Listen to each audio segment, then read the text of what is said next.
ආයුබෝවන් COVID-19 දෙවන රැල්ලක් හිසහිසවීමත් සමගම නැවතත් දින නියමයක් නොමැතිවම අපේ උපකාරක පන්ති සහ පාසල් අධ්‍යාපන කටයුතු නතර වෙලා තියෙනවා. ඒ නිසා තාම පීඩාවට පත්වෙච්ච කොට්ටාශයක් තමයි අපේ 2021 සහ 22 වසරවල උසස් පෙළ විභාගයට පෙනී සිටීමට නියමිත දරුවන්. එම නිසා අප තීරණය කරා ජීව විද්‍යාංශයෙන් ඔබට උපකාරයක් විදියට 2021 සහ 22 දරුවන් වෙනුවෙන් YouTube ඔස්සේ වීඩියෝ මාලාවක් පාඩම් මාලාවක් ඔබ වෙත ගෙනෙන. ඒකට මේ පාඩම් මාලාවේදී අපි ඇත්තටම මේ පාඩම අපි ප්‍රධානව 2021 වර්ෂයේ කියන්නේ ලබන වර්ෂයේ උසස් පෙළ විභාගයට පෙනී සිටීමට නියමිත දල්දරයන් ඉලක්ක කරගෙන තමයි මේ පාඩම අපි පටන් ගන්න හිතුවේ. මොකද බොහොමයක් පන්තිවල එම සිසුන්ගේ නැවතිලා තියෙන්නේ මේ සත්තාකාරය හා ක්‍රියාකාරීත්වය යටතේ එන අපේ සමායෝජනය හා සම්බන්ධ පද්ධති සහ ඒ ක්‍රියාකාරකම් පාඩම බව අපිට තොරතුරු විමසුවම දැනගන්න ලැබුණා. ඒ අනුව අපි මේ පාඩම සම්පූර්ණයෙන්ම කරගෙන අපි මේ தත්ත්වය මේ ආපදාපන්න තත්ත්වය අවසන් වනතුරු ඔබට යම් උපකාරයක් විදිහට මේ ආකාරයේ වීඩියෝ මාලාවක් ගෙනීමට බලාපොරොත්තු වෙනවා. ඒතකොට අද අපි මේ පාඩමේ පටන් ගන්න ඇත්තට මේ සමායෝජනය කියන්නේ මොකක්ද? සමායෝජනය සඳහා බලපාන අපේ දේහයේ ක්‍රියාත්මක වන පද්ධති මොනවාද? ඒ පද්ධති අතර සමානකම් හා වෙනස්කම් මොනවාද? ඊට පස්සේ ඒ යට තියෙන ස්නායු පද්ධතිය සම්බන්ධව සත්ත්ව ලෝකයේ ස්නායු පද්ධතියක් ආරම්භ වෙලා විකසනය වීම දක්වා විකසනය වූ ආකාර මොනවාද? ඊට පස්සේ අපි ඊළඟට එනවා මිනිසාගේ ස්නායු පද්ධතිය. මිනිසාගේ ස්නායු පද්ධතිය යටතේ අපි මධ්‍ය ස්නායු පද්ධතිය සහ පර්යන්ත ස්නායු පද්ධතිය ව්‍යුහ සහ කෘත්‍ය කීමට බලාපොරොත්තු වෙනවා. ඒ සමගම අපි මෙහිදී මෙතන මේ පාඩමෙන් ඉන්න පුළුවන් අපිට ලොකුම ප්‍රශ්නේ තමයි අපේ මධ්‍ය ස්නායු පද්ධතිය එහෙම නැත්නම් මොළයේ ව්‍යුහය හා කාර්යභාරය පැහැදිලි කිරීම කියන රචනා ප්‍රශ්නේ.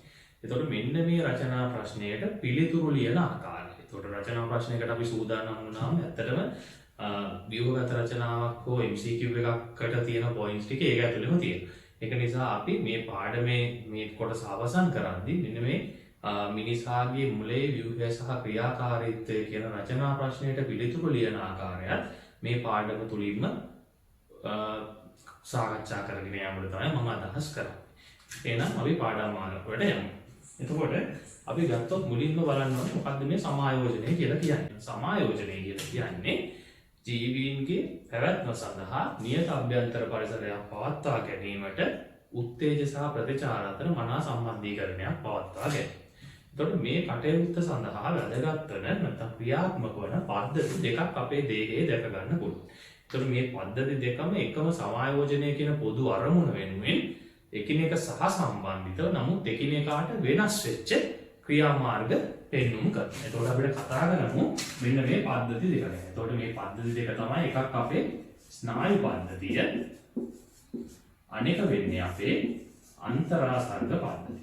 එතකොට ස්නායු පද්ධතිය මගින් සිදු කරන සමායෝජනයට අපි කියනවා ස්නායුක සමායෝජනය කියලා. අන්තරාසර්ග පද්ධතිය මගින් සිදු කරන සමායෝජනයට අපි කියනවා අස්නායුක සමායෝජනය. අතන මේක වෙන්නේ හෝමෝනකින් රසායනික පණිවිඩ කරුවා රහ. ඒක නිසා අපි මේකට හෝමෝනමය සමායෝජනය කියලා කියනවා. එතකොට මේ පද්ධති දෙක අතර අපිට වෙනස්කම් කීපයක් කිව්වොත් අතන මේ පද්ධති දෙක අතර වෙනස්කම් ප්‍රධානම බලපාලා තියෙන්නේ එකක් ඔවුන්ගේ සම්ප්‍රේෂණය අනුව. ඊට පස්සේ මොවුන්ගේ ඒ සම්ප්‍රේෂණයට යොදා ගන්න ආකාරය අනුව. ඊළඟට මොවුන් දක්වන ප්‍රතිචාරය අනුව. ඊළඟට ප්‍රතිචාරය ඇරඹීමට ගතවන කාලය අනුව. අනිත් දේ තමයි මේ ප්‍රතිචාරය ක්‍රියාත්මක වන කාල සීමාව අනුව. එතකොට මෙන්න මේ ක්‍රමවලින් ප්‍රධානව මේ පද්ධති දෙක තමන්ගේ ක්‍රියාකාරීත්වයේ වෙනස්කම් දක්වනවා. ඒ තමයි සම්ප්‍රේෂණය සිදු කරන ආකාරය, වුන් දක්වන ප්‍රතිචාරය, ඒ ප්‍රතිචාරය ආරම්භීමට ගතවන කාලය සහ ප්‍රතිචාරය ක්‍රියාත්මක වන කාල සීමාව කාලාන්තරය. අපි දැන් මේ පද්ධති දෙක මෙන්න මේ ලක්ෂණ අනුව සම්සන්දනය කරමින් යමු. එතකොට පළවෙනි දේ අපි ගත්තොත් ස්නායු පද්ධතිය. ස්නායු පද්ධතියේ සම්ප්‍රේෂණය වෙන්නේ ස්නායු නැත්තම් නියුරෝන මගින්. අන්තරාසර්ග පද්ධතිය තමන්ගේ සම්ප්‍රේෂණය කරන්නේ රුධිරය මගින්. නැත්නම් රුධිරයට ඕන හෝමෝන කියන රසායනික පණිවිඩ කරුවෝ හෙළනවා අපේ අන්තරාසර්ග ග්‍රන්ථි. ඊට පස්සේ ඒක රුධිරය ඔස්සේ ගිහිල්ලා ඉලක්ක අවයවයේදී අදාළ ප්‍රතිග්‍රාහකයට බැඳලා තමන්ගේ ප්‍රතිචාරය දක්වනවා. එතකොට දෙවෙනි වෙනස්කම තමයි මොවුන්ගේ සම්ප්‍රේෂණ ආකාරය. එතකොට සම්ප්‍රේෂණ ආකාරය කියලා කියන්නේ එතකොට අපි දන්නවා ස්නායුවක ස්නායු ආවේගය අපි ඊළඟ කොටසේ චිත්‍ර ඊළඟ වීඩියෝ එකේ මම බලාපොරොත්තු වෙන්නේ මේ ගැන කතා කරන්නේ. එතකොට ස්නායුවක අක්ෂණයේ දිගේ විද්‍යුත් ආකාරයකට කරන්ට් එකක් විදියට තමයි අක්ෂණය තුලින් අක්ෂණ කෙලවර දක්වා ආවේගය තමන් කරන්නේ. එතකොට අක්ෂණයේ කෙලවරට පැමිණි ආවේගය ඊට පස්සේ උපාගමය හරහා ඊළඟ කාරකයට හරි අනුශාකිකාව හරි වෙතට සංඥාව සපයන්නේ රසායනික ක්‍රමයෙන්. ඒ නිසා විද්‍යුත් සහ රසායනික යන ආකාර දෙකම ස්නායු පද්ධතියේ ක්‍රියාත්මක වෙනවා. නමුත් අන්තරාසර්ග පද්ධතිය සම්පූර්ණයෙන්ම රසායනික ක්‍රමයක් පමණයි. ඒ කියන්නේ රසායනික කියන හෝමෝන කියන රසායනික පණිවිඩකරුව තමයි මෙහිදී සම්ප්‍රේෂණ ආකාරය වන්නේ. ඊළඟට අපි ගත්තොත් ප්‍රතිචාරය. මේක ඇත්තටම ප්‍රතිචාරය කියන එකකින් අදහස් වෙන්නේ මේ ප්‍රතිචාරයේ බලපවත්නා ප්‍රදේශය. එතකොට අපි උදාහරණයක් ගත්තොත් ඉස්සෙල්ලා අපි කිව්වොත් ස්නායු පද්ධතියේ ප්‍රතිචාරයේ ස්ථානීය නැත්නම් ලෝකලයිස් ඒක තැනකට සීමා වෙනවා. නමුත් අන්තරාසර්ග පද්ධතිය දේහයේ බොහෝ ප්‍රදේශ පුරා පැතිරිච්ච නැත්නම් විසරිත ප්‍රතිචාරයක් නැත්නම් සිස්ටීමික් ප්‍රතිචාරය අපේක්ෂණ එකක් තමයි පෙන්වන්නේ. ඒක තවදුරටත් පැහැදිලි කරනවා නම් අපි සරල උදාහරණයක් ගත්තොත් රත් වූ යමක අපේ අත ගැටුණොත් අපි වහා ඒක ඉවතට ගන්නවා. එතකොට මේකෙදි ප්‍රතිචාරය දක්වන්නේ අපේ කංකාල වේශ සංකෝචනයක්. එතකොට අපේ මුළු දේහයේම චලනයක් සිද්ධ වෙන්නේ ඒ කොටසේ පමණයි චලනය සිදු වෙන්නේ. අන්න ඒකයි ස්ථානීය කියලා කියන්නේ. නමුත් අපි වර්ධක හෝමෝනයේ ක්‍රියාව ගැන සැලකුවොත් වර්ධක හෝමෝනේ අපේ දෛහික සෛල බොහොමයක් මත ක්‍රියා කරලා අති බහුතරයක් මත ක්‍රියා කරලා ඒවායේ වර්ධනය උත්තේජනය කරනවා. එතකොට අපිට ඒකෙන් පේන්නේ යනවා හෝමෝන වල නැත්නම් අන්තරාසර්ග පද්ධතිය ප්‍රතිචාරයේ විසිරිත ප්‍රතිචාරයක් බව. ඊට පස්සේ දේ තමයි ප්‍රතිචාරය ආරම්භ කිරීමට ගතවන කාලය. ඒ කියන්නේ අපි දන්නවා අපේ ස්නායු ආවේගයක් ගිහිල්ලා රත් වූ යමේ අත ගැටිලා අපි අත ඉවතරක් ගත්තට පස්සේ තමයි අපි ඒ ගැන හිතන්නේ. පිච්චුණා නේද කියලා. එතකොට අන්න ඒ වගේ ඉතාමත්ම ෂණයෙන් ප්‍රතිචාරය ක්‍රියාත්මක වීම ගත වෙනවා. ඒ ආරම්භ කිරීම සිද්ධ වෙනවා. ඒක වේගවත් ප්‍රතිචාරය ආරම්භ කරනවා. නමුත් අන්තරාසර්ග පද්ධතියම නෙවෙයි මේක අක්ෂයක් ඔස්සේ එක හෝමෝන මගින් ප්‍රතිපෝෂී යන්ත්‍රණ ඔස්සේ ප්‍රතිචාරය ආරම්භීම සඳහා සාපේක්ෂව ඊට වඩා වැඩි කාලයක් ගත වෙනවා. ඊළඟ දේ තමයි ප්‍රතිචාරය ක්‍රියාත්මක වන කාලාන්තරය. ප්‍රතිචාරය ක්‍රියාත්මක වන කාලාන්තරය ගැන සැලකුවොත් ස්නායු පද්ධතිය ප්‍රතිචාර ඉතාමත්ම කෙටි කාලයකින් සිද්ධ වෙලා ප්‍රතිචාරය දක්වලා අවසන් වෙනවා. අර උදාහරණෙම අපිට ගන්න පුළුවන්. නමුත් හෝමෝන අන්තරාසර්ග පද්ධතියේ ප්‍රතිචාරය සාපේක්ෂව දිගු කාලයක් පවතින වර්ධක හෝමෝනයේ ක්‍රියාව එයා සෛල මත දක්වන ප්‍රතික්‍රියාව සෑහෙන කාලයක් අපේ සෛලවල වර්ධනය උත්තේජනය කරමින් පවතින. එතකොට ප්‍රතිචාරය සාපේක්ෂව දීර්ඝ කාලයක් පවතිනවා අන්තරාසර්ග පද්ධතිය. එතකොට මෙන්න මේ වෙනස්කම් ටික ඔබ දැනගත්තා නම් මේ පද්ධති දෙක ඉතාමත්ම පහසුවෙන් සංසන්දනය කරන්න පුළුවන්. ඒකෝ මේ වගේ කොටස් අපිට MCQ සහ ව්‍යුහගත රචනාවල නිතර ඇසෙන්න පුළුවන්. එහෙනම් අපි ඊළඟට යමු මේ පද්ධතියකින් පළවෙනි පද්ධතිය වන ස්නායු පද්ධතිය ගැන කතා කරමු. ඒතකොට ස්නායු පද්ධතිය ගැන මිනිසාගේ ස්නායු පද්ධතිය ගැන කතා කරන්න කලින් අපි කතා කරන්න ඕන සත්ත්ව ලෝකයේ ස්නායු පද්ධතියක් ඇවිල්ලා ඒක පරිණාමය වූ ආකාරය.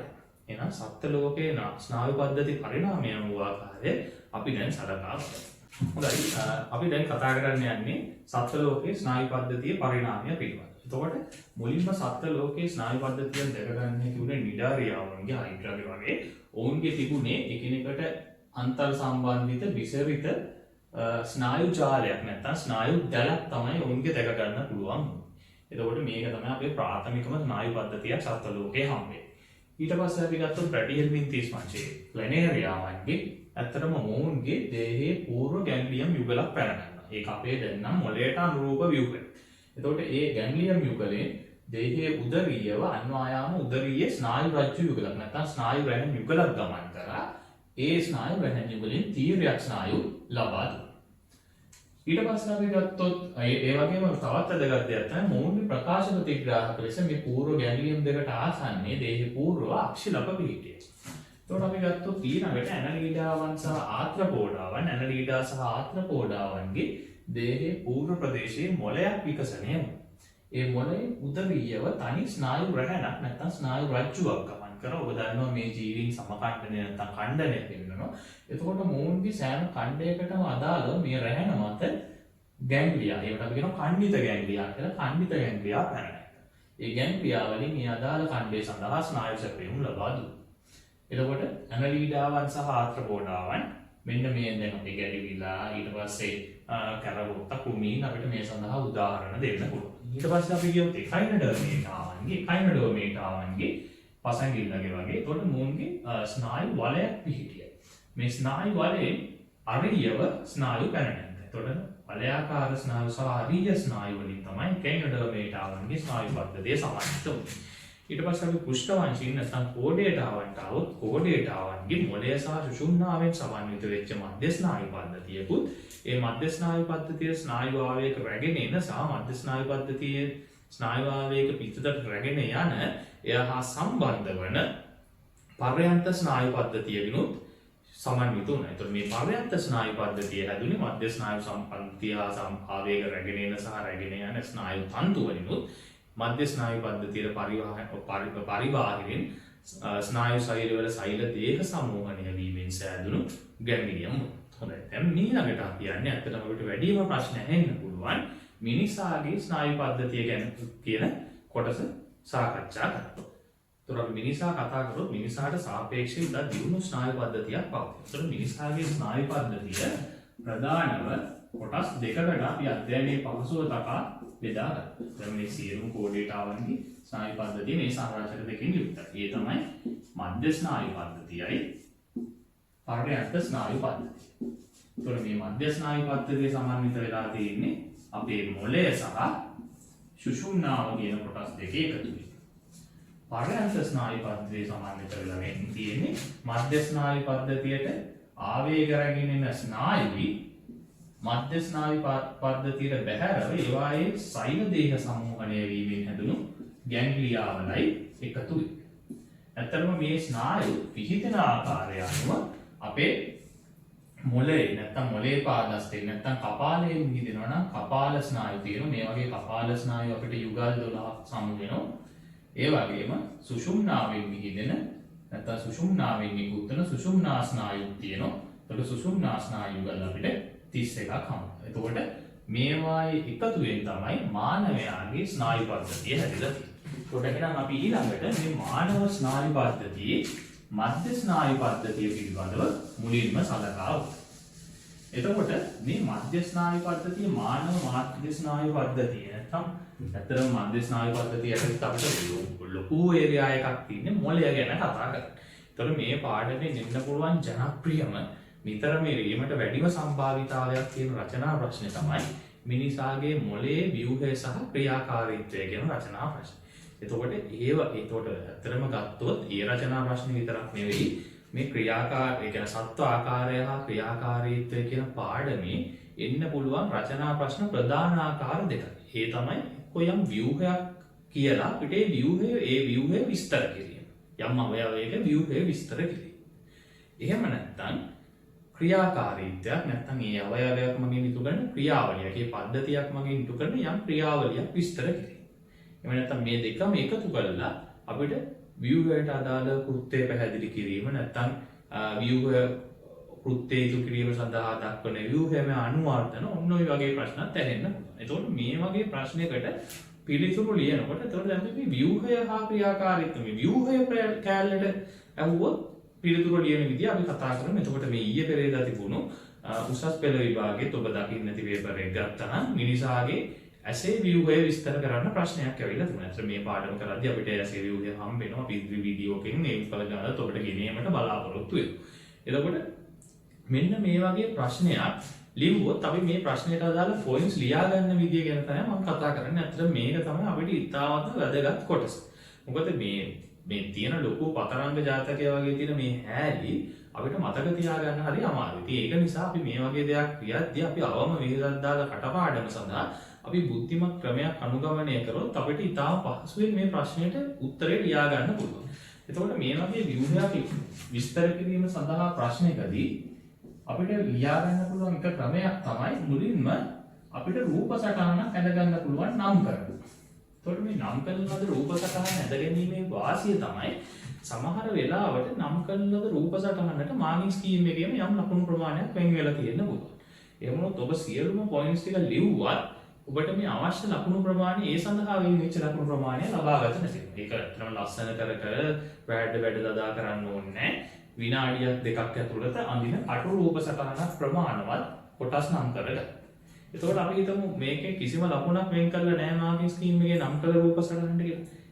ඔබට මේකෙන් අතිවිශාල වාසියක් සැලසෙනවා. මොකද එතකොට අපිට නම් කළ රූප සටහනේ එක් කොටස එක් ව්‍යුහය ගැන වාක්‍ය දෙක තුනක් ලියාගත්තා අපිට සැලකිය යුතු පොයින්ට්ස් ප්‍රමාණයක් ලැබෙනවා. ඒ වගේම අපිට එතන පොඩ්ඩක් ටික් කරගෙන වගේ ගියොත් අපිට ඒකේ මොනවාරි කොටස්ලක් උප කොටසක් ලියන්න අමතක වීමත් මගේ හැරෙනවා. එම නිසා නම් කළ රූප සටහන හරි වැදගත්. මේකට ලකුණු තිබුණත් නැතත් ඒ වැදගත්කම තියෙනවා. ඊට පස්සේ අපිට කරන්න පුළුවන් දේ තමයි ඕනම ව්‍යුහයකට සාමාන්‍යයෙන් අපිට පටන් ගන්නදී යම් හැඳින්වීමක් ලබා දෙන්න ඕන. හැඳින්වීම සහ ඒ අදාළ ව්‍යුහයේ පිහිටීම. ඇත්තම මේකත් අපිට ඉතින් විස්තර කරන්න යන ගොඩාක් ව්‍යුහවල අපිට වැදගත් වෙනවා. ඊට පස්සේ අපිට තියෙන්නේ මෙන්න මේ ව්‍යුහය අපි දැන් අර නම් කරපු සටහනේ තියෙනවානේ. නම් කරපු කොටස් නැත්නම් උප කොටස් නැත්නම් ව්‍යුහ. අන්නේ ලොකු අවයවයේ එක් කොටසේ නැත්නම් එක් ව්‍යුහයේ පිළිබඳ අපිට විස්තර කරන්න තියෙනවා. එතකොට ඒකේ අනිත් ව්‍යුහයන්ට සාපේක්ෂව ඔකෙ පිහිටි. ඊට පස්සේ අපිට කියන්න පුළුවන් දැන් ඔබට මේ ප්‍රශ්නේ සාකච්ඡා කරද්දී මම ඒක කියන්න. ඊට පස්සේ මේකේ මේ උප කොටස හැදිලා තියෙන ආකාරය නැත්නම් ඒ ව්‍යුහය විස්තර කරන ආකාරය. ඊට පස්සේ ඒකට කෘත්‍යයක් තිබෙනවා. මේ කෘත්‍ය ඉටු කිරීමට මේ ව්‍යුහය විශේෂයෙන් සැකසීලා තියෙනවා. අන්න ඒවා පිළිබඳ විස්තරත් අපිට මෙතෙන්දම දෙන්න පුළුවන්. ඒ වගේම මේකේ පටක විද්‍යාව පැත්තද මේ හැදිච්ච විදිය කතා කරද්දී මේකේ වුණ හිස්ටොලොජි එක නැත්නම් පටක විද්‍යාව පැත්තේ යම් විශේෂ කරුණක් තියෙනවා නම් ඒකත් අපිට දක්වන්න පුළුවන්. දැන් මම පොඩි සරල උදාහරණයක් මේ උදාහරණය පැහැදිලි කරගෙන යද්දී මම සරල උදාහරණයකට ගත්තොත් අපේ ඇසේ දෘෂ්ටි විතානය. එතකොට අපිට උපව්‍යුහය ගන්න අපි දෘෂ්ටි විතානයනේ. එතකොට දෘෂ්ටි විතානයේ පිහිටීම අපිට කියන්න පුළුවන් අපේ ඇසේ තියෙන ස්තර තුන ඇතුළතින්ම පිහිටි ස්තර. මේක කාජ රසයේ සමග ස්පර්ශ වේගින් තමයි. එතකොට ව්‍යුහය කිව්වොත් අපිට සරලව කියන්න පුළුවන් දෘෂ්ටි විතානයේ ස්තර තුනක් තියෙනවා. වර්ණගා පිච්ඡදය තිබුණා. ඊට පස්සේ ආලෝක සංවේදී ප්‍රකාශ ප්‍රතිග්‍රාහක සෛල තිබුණා. ඊට පස්සේ ස්නායුමය ස්තරය තිබුණා. එතකොට ඒක තමයි මේකේ පටක විද්‍යාව වෙන්නේ ඇත්තටම. ඊට පස්සේ අෂ්ටි සෛල, කේතු සෛල ඒවා ඇතුලේ තියෙනවා. ඒවා විස්තර කරගෙන යනවා තමයි තියෙන්නේ. එතකොට කෘත්‍යයට අදාළ විවිධයත් එහෙම කරගන්න පුළුවන්. එතකොට අන්න ඒ වගේ එකක් තමයි මෙතනින් මම අදහස් කරන්නේ. එතකොට ඇත්තටම මේ ටික ලිව්වම සෑහෙන ලකුණු ප්‍රමාණයක් ලැබෙනවා. ඊට පස්සේ එක් අවයවයකට ඒක මේ ගොඩාක් අවයව වලට තියෙන්න පුළුවන්. ඒකට අනන්‍ය වෙච්ච පොඩි විශේෂ කරුණු ටිකක් තියෙනවානේ. අන්න ඒ වගේ දෙයක් තියෙනවා නම් ඒක අපිට පොඩ්ඩක් අමතරව මතක තියාගන්න. එතකොට ඇත්තටම මේ අපේ මොළය ගැන කතා කරොත් අපිට මොළයේ අර ආරක්ෂාවට තියෙන කපාලය එතකොට පිළිගීමට අපි ඒක කියන්න පුළුවන් කොහොමද? ඊට පස්සේ අර මෙනින්ජි පටල කියන ආවරණය, ඊට පස්සේ මොළය ඇතුලේ තියෙන මස්තිෂ්ක කෝෂිකා. මොකද අපි අඳින රූප සටහනේ දැන් සාමාන්‍යයෙන් අපි මොළේ නම් අඳින්නේ දික්කඩක්. එතකොට අපිට ওই කෝෂිකා ඒවා මේවා දැන් ඉන්නෙත් නෑ. අපි අඳින සාමාන්‍ය දර්ශීය රූපේ ඒක ඇත්තෙත්. එතකොට අන්න ඒවා පිළිබඳ විස්තරය පොඩ්ඩක් මෙනින්ජි පටල ඒ විස්තරය තමයි මෙතෙන්ට දාගන්න තියෙන්නේ. අනිත් ඒකට අනන්‍ය වෙච්ච තව විශේෂ කරුණු තියෙනවා. එතකොට ඇත්තට මේ ටික ලිව්වම අපේ රචනා ප්‍රශ්නේ නිකිබේම ගොඩ නැගිලා තියෙනවා. එහෙනම් අපි දැන් මේ අපේ මේ ටෙම්ප්ලේට් එක වගේ මේක යොදාගෙන මේ රාමුව යොදාගෙන අපි මේ රචනා ප්‍රශ්නේ ගොඩ දාගන්න හැටි නැත්නම් පිළිතුරු ලියන හැටි දැන් සලකලා බලමු. එතකොට මේකේ මූලික දේ තමයි අපි ඔළුවට දාගන්න රූපය. එතකොට ඒ රූපේ මහා ලස්සන රූපයක් වෙන්න අවශ්‍ය නැහැ. ඒ රූපය ඇත්තටම ඔබට කරුණු අවශ්‍ය දේවල් ටික දැක්කගත්තා නම් එතකොට අපි මොලේ ඇන්දොත් සාමාන්‍ය මස්තිෂ්ක වාහිකේ මෙන්න මේ වගේ විදිහක් යන්නේ. එතකොට මේකේ කැලෝස දේහය කියලා විදිහක් තියෙනවා. මේ කැලෝස දේහය මෙන්න මේ 100 අකුරක් අනිත් පැත්ත ගහලා ඊට පස්සේ පොඩ්ඩක් මෙන්න මෙහෙම එකක් කරනවා අපේ හයිපොතැලමස් ආදී. ඊට පස්සේ හයිපොතැලමස් එල්ලීලා තියෙනවා අපේ පිටිඋටරි ග්‍රන්ථි. ඊට පස්සේ අපි ගියොත් මෙන්න මේ වගේ ඒරියා එකක අපේ අනුමස්තිෂ්කය අපිට පෙන්න ගන්න පුළුවන්. ඊට පස්සේ අපේ මොලේ වලිගයක් වගේ විදිහ මොළ දණ්ඩ කියලා කොටසක් තියෙනවා. මෙන්න මේ ආකාරයට. එතකොට අපේ දන්න මස්තිෂ්ක වාහිකය නැමුම් නැත්තම් රැලි නැත්තම් සංවලිත සහිත. ඒක මේ නෙරීම් අතර ඇලි නැත්තම් කාද කියලා අවපාරක් තියෙනවා. එතකොට මේ කැලෝස දේහයට පල්ලෙහින් අපිට හම්බ වෙනවා තැලමස කියලා විදිහට. එතකොට මෙන්න මේ කොටස් ටික නම් කරගත්තා නම් ඇත්තටම අපේ මොළයේ ප්‍රමාණය. ඒතර මේ තමයි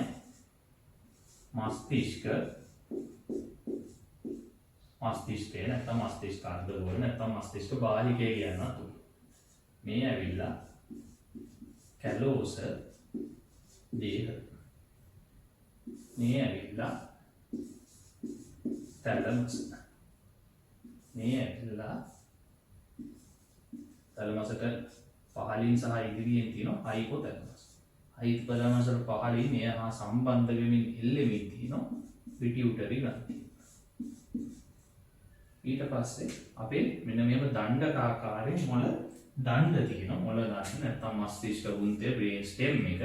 ඒක ප්‍රධාන කොටස් තුනකින් සමන්විත වෙනවා. ඒ තමයි මැද මොළය නැත්නම් මධ්‍ය මොළයයි වැරෝලි සේතුවයි සුෂුම්නා ශීර්ෂයයි.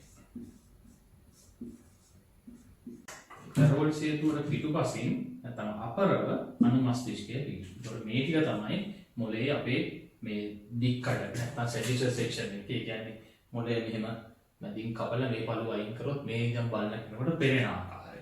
දැක්කොත් අපිට විස්තර කරන්න පුළුවන් view එක. එතකොට දැන් අපි කතා කරන්නේ යන්නේ මේ රචනා ප්‍රශ්නෙට පිළිසෙන. එහෙනම් දැන් අපි රූප සටහන සම්පූර්ණ කරගන්න. ඊට අපි ගත්තොත් හැඳින්වීම සහ පිළිටීම කියන දේ අපිට මෙතන කියන්න පුළුවන් මොළය කියන්නේ අපේ මධ්‍ය ස්නායු පද්ධතිය හැදිලා තියෙන්නේ මොළය හා සුෂුම්නාවෙන්. මොළය කියන්නේ ඒකේ ප්‍රධානම view එක. ඒතර පිළිටීම කිව්වොත් අපිට කියන්න පුළුවන් මොළය අපේ අස්ථිමය කපාලය තුල මෙනින්ජි පටල නමින් හැඳින්වෙන පටලමය ආවරණ තුනකින් වට වෙලා ආරක්ෂා වෙලා පිහිටනවා කියන්නේ. ඊට පස්සේ අපිට තියෙන්නේ මේ එක් එක් උපකොටස් විස්තර කරගෙන යන්න. මම අනන්‍ය වෙච්ච විශේෂ කරුණු ඇතන් අවයව නැත්නම් ව්‍යුහයන්ට තියෙනවා. එතකොට ඒවත් අපි මෙතෙන්ට දානවා කියලා. ඒ පොයින්ට්ස් එක අපිට හැදෙන්න. ඒතකොට දැන් අපි රූප විස්තර කරගෙන යද්දී මේක හැදෙන්න පුළුවන් නිසා ඒ වගේම මොළයේ නම් මේ කලල විකසනයෙන් වගේ අපිට මේ විස්තර ව්‍යුහයට ගන්න හොඳ ආරම්භයක් ගන්න පුළුවන් නිසා මම මෙතෙන්ට එන්න කලින් මෙන්න මේකට අනන්‍ය වෙච්ච මෙතෙන්ට දාන්න පුළුවන් මේකේ කලල විකසනය ආදී ඊළඟට අර මස්තිෂ්ක කෝෂිකා ඊට පස්සේ ඒකට අතිරේක ව්‍යුහ වෙන මෙනින්ජි පටලවල විස්තරෙන් පටන්ගෙන මෙතෙන්ට එන්න අදහස් කරනවා. එකක් මේකේ සම්පූර්ණකම නිසා අනිත් එක මේ කරුණු මගහැරීම වැළැක්වීම සඳහා. එතකොට අපි ගත්තොත් කලල අපේ කලල විකසනය පිළිබඳ එතකොට අපි ගත්තොත් අපේ කලල විකසනය පිළිබඳව එතකොට අපේ භ්‍රූණය මෙහෙම ඇඳුම් නැත්නම් කලලය මෙහෙම ඇඳුම් මේකේ පෘෂ්ඨීය පැත්තේ පිට පැත්තෙන් විකසනය වෙනවා කුහරමය පෘෂ්ඨීය ස්නායු රැහැන නැත්නම් ස්නායු රජ්ජුවක්. මේක නිකන් බටයක් වගේ ඉංග්‍රීසියෙන් නම් අපි කියන්නේ නියුරල් ටියුබ් කියලා. අපේ ස්නායු පද්ධතියේ බොහෝමයක් දේවල් විකසනය වෙන්නේ අපේ ජනක ස්තර තුنين මූලික ජනක ස්තර තුنين බහිස්චරණය. එතකොට මේකේ මධ්‍ය නාලයක් තියෙනවා. ඒක තමයි කුහරය.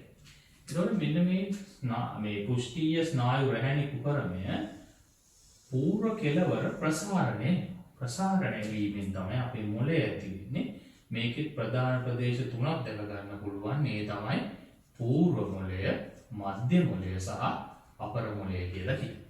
එතකොට මේ යන මධ්‍ය නාලයත් මේ ආකාරයේදී ප්‍රසාරණය වෙලා පූර්ව මොළයේදී ප්‍රසාරණය වෙලා මස්තිෂ්ක කෝචිකා නමින් හැඳින්වෙන තරලපිරි කුහර තුනක් හදනවා. හතරවන මස්තිෂ්ක කෝචිකාව කියලා එක කුහරයක් අපේ අපර මොළය ප්‍රදේශයේ ඇති.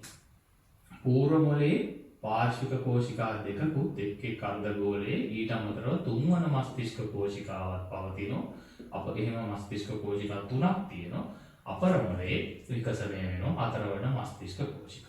මීට අමතරව මේ මධ්‍ය නාලය ඊට පස්සේ සුෂුම්නාවේ මධ්‍ය නාලය විදිහට සම්පතික මේ මධ්‍ය නාලයේ හැදිච්ච කෝෂිකා සහ සුෂුම්නාවේ මධ්‍ය නාලය පිළිලා තියෙන්නේ මස්තිෂ්ක සුෂුම්නා තරලය. ඊට අමතරව මේ අපේ මොළයයි සුෂුම්නාවෙන් හැදිච්ච මධ්‍ය ස්නායු පද්ධතිය වට කරමින් මෙනින්ජි පටල කියලා හඳුන්වන ආවරණ තුනක් පවතිනවා. මේකේ ඇතුළතින්ම තියෙන්නේ චීනාංශුකාව කියන පටලය ඊට එපිටින් තියෙනවා වරාශිකාව නමින් සමාවෙන්න ජාලාකාර ද්‍රව්‍ය නමින් හඳුන්වන පටලය ඊටත් පිටතින් තියෙනවා වරාශිකාව නමින් හැඳින්වෙන පටලය. එතකොට මේකේ ඇතුළතින්ම තියෙන චීනාංශුකාව ඊට පස්සේ තියෙන ජාලාකාර පටලයත් අතර අවකාශය අපි අදෝ ජාලාකාර අවකාශය කියලා කියනවා. මේ අදෝ ජාලාකාර අවකාශයේ පිළිලා තියෙන්නේ මස්තිෂ්ක සුෂුම්නා තරලය මේ මධ්‍ය නාලයත් එක්ක තියෙන මේක මෙතනින් සම්පතික. එතකොට මස්තිෂ්ක සුෂුම්නා තරලයේ ප්‍රධාන කාර්යයන් වන්නේ එකක් තමයි අපේ මධ්‍ය ස්නායු පද්ධතිය තුල නියත පීඩනයක් පවත්වා ගැනීම. ඒකට කියනවා අපි ඉන්ට්‍රාක්‍රේනියල් ප්‍රෙෂර් එකක් තියා ගැනීම කියලා. ඊට පස්සේ අනිත් දේ තමයි මේ මධ්‍ය ස්නායු පද්ධතිය තුල පෝෂක ද්‍රව්‍ය හා හෝමෝන සංසරණයත් අපද්‍රව්‍ය පරිවහන කෘත්‍ය. අනිත් දේ තමයි මේ කර මෙනින්ජි පටල අතරත් අපි කියන්නේ අදෝජාලාකාර අවකාශයක් තියෙනවා කියලා මස්තිෂ්ක සුෂුම්නා තරල. අන්න එමගින් අපේ මොළයයි කපාලයයි අතර තිගැස්සුම් අවශෝෂණය කරන ෂොක් ඇබ්සෝර්බර් එකක් වගේ ආරක්ෂාවක් සැපයීමක් සිද්ධ වෙනවා. එතකොට එහෙනම් අපි දැන් මෙනින්ජි පටල තුනක් මස්තිෂ්ක කෝෂිකා සහ මස්තිෂ්ක සුෂුම්නා තරලය ගැන කතා කරලා මේ අතිරේක වීර්ය ගැන කතා කරලා ඉවර කරා. ඒ වගේම කලල විකසනයත් කතා කරා. එතකොට අපි කලල විකසනය පැත්තෙන් ගියොත් එතකොට අපේ සුහුමුල් මොළයේ ව්‍යුහ විකසනය වෙන්නේ මේ කලල මොළයේ අර අපි සඳහන් කර ප්‍රදේශ තුන. ඒ කියන්නේ පූර්ව මොළය, මධ්‍ය මොළය සහ අපර මොළය කියන ප්‍රදේශ තුන. මේවායින් පූර්ව මොළයෙන් සුහුමුල් මොළයේ ප්‍රදේශ හතරක් විකසනය වෙනවා. ඒ තමයි මස්තිෂ්කය නැත්නම් මස්තිෂ්ක අර්ධගෝල යුගල, අනිත් එක තමයි තැලමස, අනිත් දේ තමයි හයිපොතැලමස සහ කේන්ද්‍ර දෙය. මධ්‍ය මොළයෙන් අපේ මස්තිෂ්ක වෘන්තයේ ඉහළමින් පීටි ප්‍රදේශයේ සාධන අපේ මධ්‍ය මස්තිෂ්කය සම්භවය වෙනවා. අපර මොළයෙන් මස්තිෂ්ක වෘන්තයේ කොටස් වන දරෝලි සේතුව, සුෂුම්නා ශීර්ෂකය ඊට අමතරව අනුමස්තිෂ්කයත් විකසනය. එතකොට අපිට කතා කරන්න තියෙන්නේ මෙන්න මේ කොටස්. එතකොට මේ මොළයේ අපිට පේන නිකන් නැට්ටක් වගේ කොටසක්, වලිගයක් වගේ කොටසක් තියෙනවා. අපි ඒක මස්තිෂ්ක වෘන්තේ මොළ දණ්ඩ නැත්නම් බ්‍රේන් ස්ටෙම් කියලා කියනවා ඉංග්‍රීසියෙන්. ඒක හැදිලා තියෙන්නේ මැද මොළය, මධ්‍ය මොළය, දරෝලි සේතුව සහ සුෂුම්නා ශීර්ෂකය එකතුවේ. එහෙනම් මධ්‍ය මොළයෙන් සහ අපර මොළයෙන් විකසනය වන ව්‍යුහ මස්තිෂ්ක වෘන්තයේ සෑදීමට දායක වෙනවා. හොඳයි. එහෙනම් අපි දැන් මේ එක් එක් කොටසේ කාර්යභාරය ගැන විස්තර කිරීම නැත්නම් මෙන්න මේ අපි කතා කරපු කොටස පැහැදිලි කරන්නේ. එතකොට අපි මුලින්ම බැලුවොත් පූර්ව මොළයේ විකසනය වෙන ප්‍රදේශ අපි ඉස්සෙල්ලාම යමු මස්තිෂ්කය නැත්නම් මස්තිෂ්ක අර්ධගෝල දෙක ගැන කතා කරනවා. එතකොට මස්තිෂ්කය තමයි අපේ මොළයේ තියෙන විශාලම කොටස. ඒ වගේම කෘත්‍ය අදිනුත් වඩාත්ම වැදගත්ම කෘත්‍ය ඉටු කරන කොටස. එතකොට මේ මස්තිෂ්කය අපි බැලුවොත් පිටතින්ම අපිට පේන්නේ මේකේ මස්තිෂ්ක බාහිකය කියන පිටතින් තියෙන ප්‍රදේශය. ඒ ප්‍රදේශය අතිශය සංවලිත නැත්නම් නෙරුම් සහිත ඉහළට නෙරීම් සහිත ප්‍රදේශය. එතකොට මේ නෙරීම් නිසා මේකේ පුෂ්ටීය වර්ගඵලය වැඩි වෙලා තියෙනවා. එතකොට මේ නෙරීම් අතර කාත නැත්නම් ඇලි නමින් හඳුන්වන පල්ලෙහාට ගියපු අවතලන දැකිය හැකි. කොට වඩා විශාල ඇලියකින් තමයි දේහයේ මධ්‍ය අක්ෂයෙන් මේ වඩා ගැඹුරු ඇලියක් මගින් අන්වායාම අක්ෂය ඔස්සේ අපේ වම් හා දකුණු මස්තිෂ්ක අර්ධගෝල දෙක එකිනෙක වෙන්නේ. ඊට අමතරව අපි ගත්තොත් බාහිකය එක් මස්තිෂ්ක අර්ධගෝලයේ බාහිකයත් සාපේක්ෂව ගැඹුරින් වැඩි ඇලි මගින් ප්‍රධානව අර්ධගෝල හතරකට බෙදා වෙන් කරන්න. ඒතකොට අපි මේ ඔලු කට්ට මෙහෙම පැලවලා පැත්තෙන් බැලුවොත් අපිට මේ පේනවා මේ ප්‍රධාන කණ්ඩිකා හතර එක් මස්තිෂ්ක අර්ධගෝලයේ බාහික. ඒ තමයි ලලාට කණ්ඩිකාව අපේ මේ නළල පිහිටි ප්‍රදේශය වගේ. ඊට පිටුපසින් ඉහළින් අපිට හම් වෙන පාර්ශ්වික කණ්ඩිකාව. පාර්ශ්වික කණ්ඩිකාවට පල්ලෙහින් අපේ මේ කන පිහිටන ප්‍රදේශය වගේ අපිට හම් වෙනවා ශාංකක කණ්ඩිකාව. මේවට පල්ලෙහින් මෙන්න මේ ප්‍රදේශය වගේ අපිට හම් වෙනවා අපර කපාල කණ්ඩිකාව. එතකොට මේ කණ්ඩිකා එකිනෙකේ බාහික ප්‍රදේශත් විවිධ කෘත්‍ය සඳහා විශේෂණය වෙලා තියෙනවා. උදාහරණයක් වශයෙන් අපේ ශංකර කණ්ඩිකාව ශ්‍රවණ සංවේදන සඳහා දායක වෙනවා.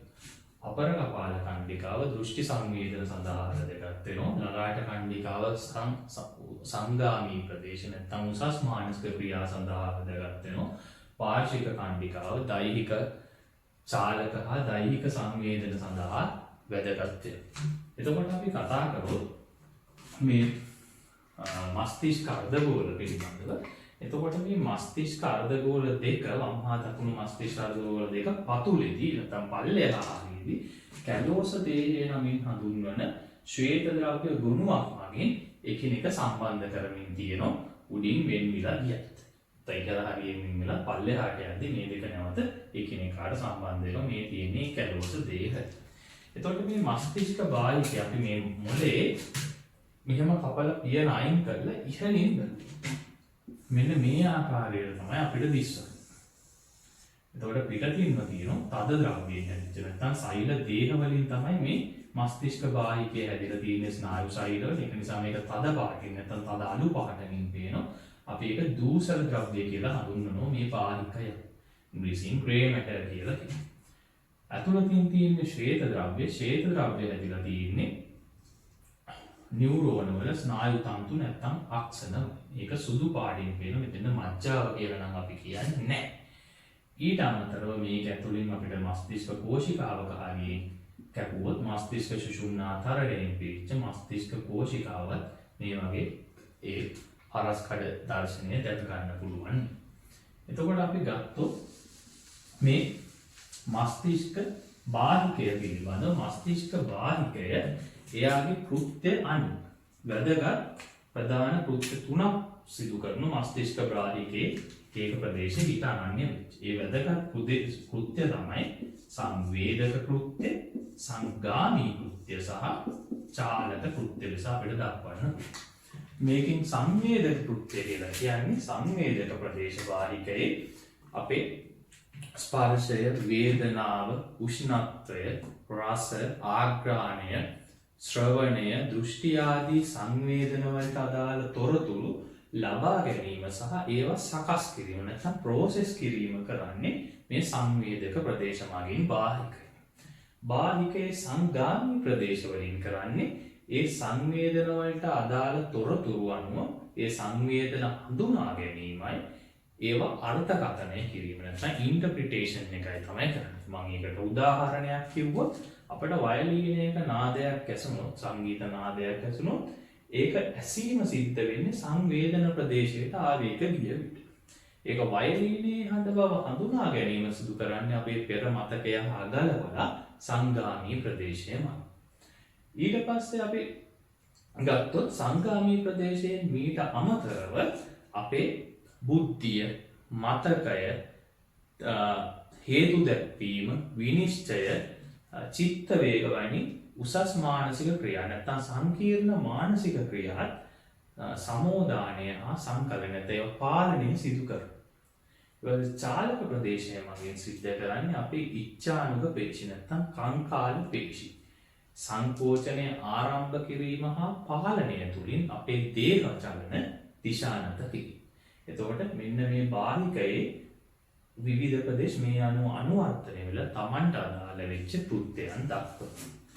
ඊට පස්සේ අපිට එන්නේ පූර්ව මොළයේ තැලමස පිළිබඳ. එතකොට තැලමස අපි කිව්වොත් අර රටාවටම ගියොත් පිහිටීම තැලමස පිහිටන්නේ කැලෝස දේහයට වහාම පහළින් හයිපොතැලමසට ඉහළින් සහ පිටුපසින්.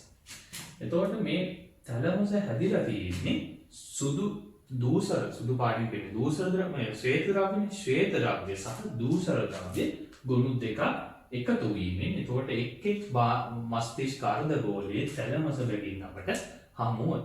මේ තැලමස හරියට කෘත්‍ය අතින් ගත්තොත් අපේ පිටකොටුව මධ්‍යම බස් නැවතුම් වල. එතකොට මේ තැලමස මගින් සිද්ධ වෙන්නේ අපේ එන සංවේදී තොරතුරු නැත්නම් සංවේදන පිළිබඳ තොරතුරු. ඒ කියන්නේ අපේ විශේෂ සංවේදී අවයවවල සිටින ඒවා, ඒ වගේම අපේ හමේ සිටින ඒවා, ඒ වගේම අපේ අභ්‍යන්තරයේ තියෙන අත්‍යවශ්‍ය අවයව ඉංග්‍රීසියෙන් කියනවා vital organs කියලා. අන්න ඒ වයින් වෙන සංවේදන පිළිබඳ තොරතුරු ලබා ගන්න ප්‍රධාන මධ්‍යස්ථානය වෙන්නේ මේ තැලමස්. මේ තැලමස් මගින් මේවා ලබාගෙන ඒවා තවදුරටත් තෝරා බේරාගෙන තවදුරටත් සැකසීම සඳහා මස්තිෂ්ක බාහිකයේ අදාළ ප්‍රදේශවලට සංවේදන ප්‍රදේශවලට යොමු කිරීම තැලමස් මගින් සිදු කරනවා. ඊට අමතරව අපේ මුලයි එක් සමහර ප්‍රදේශවලින් වෙන ආයුවගේ නැත්නම් සංවේදන අදාළ බාහිකයේ ප්‍රදේශ කරා යොමු කිරීම සිදු කරන්නේ මේ තැලමස මගින්. ඊට පස්සේ අපි කිව්වොත් හයිපොතැලමස තැලමසට වහාම පහළින් සහ පූර්වවත් පිටියුටරියට වහාම ඉහළින් ඊටවත් අපි යන්නේ මේවා මේ හයිපොතැලමස පිටියුටරි ග්‍රන්ථිය සමග සම්බන්ධ වෙනවා. ඒ සම්බන්ධ වෙන්නේ පිටියුටරි කණ්ඩිකා දෙකක් තියෙන පූර්ව කණ්ඩිකාව සහ අපර කණ්ඩිකාව කියලා. අපර කණ්ඩිකාව සමග ස්නායු තන්තු වලිනුත් පූර්ව කණ්ඩිකාව සමග රුධිර ජාලයක් මගිනුත් මේ හයිපොතැලමස කියන ව්‍යුහය පිටියුටරිය සමග සම්බන්ධ වෙනවා. එතකොට මේ හයිපොතැලමස අපේ දේහි ඉතාමත්ම වැදගත් ව්‍යුහයක්. මේ හයිපොතැලමස ප්‍රධානම අපේ දේහයේ උෂ්ණත්වය පාලනය කරන යාමනය කරන තාප යාමන මධ්‍යස්ථානය පිහිටලා තියෙන්නේ මේ හයිපොතැලමස්. ඒ වගේම අපිට පිපාසය ජල තුල්‍යතාවය පවත්වා ගැනීමට නැත්නම් ආශ්‍රිත විධානය පවත්වා ගැනීමට අදාළ මධ්‍යස්ථානයත් හයිපොතැලමස තුල පිහිටලා තියෙනවා. මීට අමතරව අපේ දේහයේ ස්වයංසාධක ස්නායු පද්ධතියේ ප්‍රධාන පාලක මධ්‍යස්ථානය ලෙස ක්‍රියා කරන්නේ හයිපොතැලමස්. ඒතර ස්වයංසාධක පාලන මධ්‍යස්ථානය අපි ඉදිරියට ඉගෙන ගන්න පහර දීමේ හා පලා යාමේ ප්‍රතිචාර අනුවේගී ස්නායු පද්ධතියෙන් පාලනය වෙනවා. එතකොට මේ පහර දීමේ හා පලා යාමේ ප්‍රතිචාර ආරම්භ කිරීම සඳහා සංඥා නිකුත් කරන්නේ මේ හයිපොතැලමස. මීට අමතරව අපේ ආහාර රුචිය සම්බන්ධ යාමනයන් සිදු කරන මධ්‍යස්ථානය, ඒ වගේම අපේ නිදා ගැනීම සහ අවදි වීමේ චක්‍ර ක්‍රියාත්මක කරන අදාළ මධ්‍යස්ථාන, ඒ වගේම ලිංගික හැසිරීම පිළිබඳව පාලනය කරන මධ්‍යස්ථානයන් පිළිලා තින්නේ මේ හයිපොතැලමස්. ඒ වගේම හයිපොතැලමස අන්තරාසාර්ය කෘත්‍යයක් නැත්නම් හෝමෝන ශ්‍රාවී කෘත්‍යයකුත් සිදු කරනවා. එතකොට මේ හයිපොතැලමසෙන් ශ්‍රාවය කරන ඇතැම් හෝමෝන පිටියුටරිය පූර්ව කණ්ඩිකාව එහෙම නැත්නම් පූර්ව පිටියුටරිය මත ක්‍රියාත්මක වෙලා ඒ තුලින් හෝමෝන ශ්‍රාවය හා නිපදවීම උත්තේජනය කරනවා. අපි එවැනි හෝමෝන කෝෂී හෝමෝන ලෙස හඳුන්වනවා. අපිට උදාහරණයක් ලෙස හයිපොතැලමසෙන් ශ්‍රාවය වෙන GHRH හෝමෝනේ පූර්ව පිටියුටරියෙන් වර්ධක හෝමෝනේ GH නිෂ්පාදනය සහ ශ්‍රාවය උත්තේජනය කරනවා. GnRH හෝමෝනය හයිපොතැලමසෙන් එන පූර්ව පිටියුටරියෙන් FSH LH යන හෝමෝන ශ්‍රාවය හා නිපදවීම උත්තේජනය කරනවා. මෙවැනි හෝමෝන අපි ඉංග්‍රීසි භාෂාවෙන් රිලීසිං හෝමෝන නැත්නම් පෝෂී හෝමෝන ලෙස හඳුන්වනවා. ඒ වගේම හයිපොතැලමසෙන් ශ්‍රාවය වෙන සමහර හෝමෝන පූර්ව පිටියුටරියේ හෝමෝන නිපදවීම සහ ශ්‍රාවය නිෂේධනය කරනවා. කියන්නේ නිෂේධක හෝමෝන නැත්නම් ඉන්හිබිටරි හෝමෝන්ස් ලෙස ක්‍රියා කරන අපිට උදාහරණයක් ලෙස හයිපොතැලමසෙන් ශ්‍රාවය කරන PIH හෝමෝන පූර්ව පිටියුටරියේ ප්‍රොලැක්ටින් හෝමෝන ශ්‍රාවය නිෂේධනය දක්වන්න. ඒ වගේම අපර පිටියුටරියේ ශ්‍රාවය කරන හෝමෝන නිපදවන්නේ හයිපොතැලමසෙන්. අපර පිටියුටරියේ ADH සහ ඔක්සිටොසින් කියන හෝමෝන් ශ්‍රාවය කරන නමුත් එයා ඒව නිපදවන්නේ හයිපොතැලමසේ ඒව ගබඩා කරලා තියාගෙන අවශ්‍ය වෙලාවට නිදහස් කිරීම තමයි කරන්නේ අපර පිටියුටරිය මගින්. එහෙනම් හයිපොතැලමස අන්තරාසර්ග ග්‍රන්ථියක් ලෙසත් ඒ අනුව වැදගත්.